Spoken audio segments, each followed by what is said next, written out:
Look, we all know Jason Garrett's on the hot seat. It seems like that's what we talk about this time of year with the Cowboys, at least in recent years. But, Rex, do you think this is the right move to keep him on for the remainder of the season? Oh, absolutely, Sam. I mean, you can't make a coaching change right now.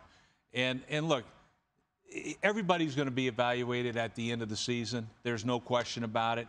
And quite honestly, 2 wins in 10 years in the playoffs, that ain't going to get it done, especially with this roster.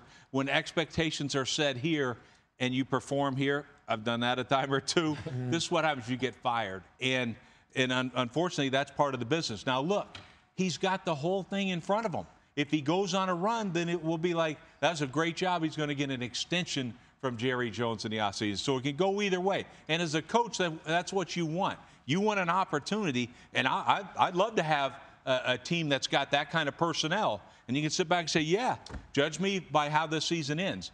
And I think Jason Garrett, that's the appropriate move to keep him right now. It's always easy to look at the coaching decisions in a loss. I mean, first of all, the Buffalo Bills are a really good football team. Okay, they got beat by the better team. That didn't shock me or anything on Thanksgiving. But, I mean, it's easy to see.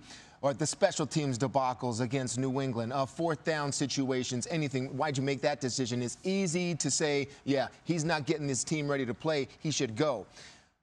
Part of me thinks that, but then the other part is, okay, your players still got to go out there and execute whatever is called. I mean, you got a lot of players making a lot of money. You got a lot of good football players on the offensive side of the ball. I mean, can we shift this over to players that are failing also? I mean, losing your battles in one-on-one situations, not being able to run the ball in critical situations, your quarterback making poor decisions in a stretch of time in that game versus Buffalo. The problems are everywhere. It's not just Jason Garrett, in my opinion.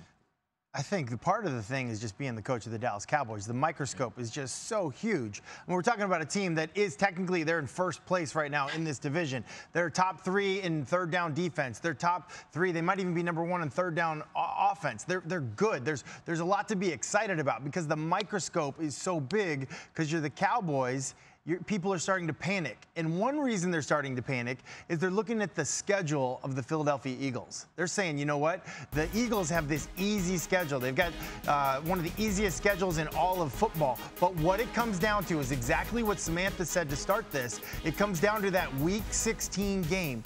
Cowboys at Eagles. That's going to determine who's in the playoffs, who's hosting a playoff game in the first round. And then, quite honestly, for Jason Garrett and the Dallas Cowboys, just like you said, Coach, it's all there in front of them.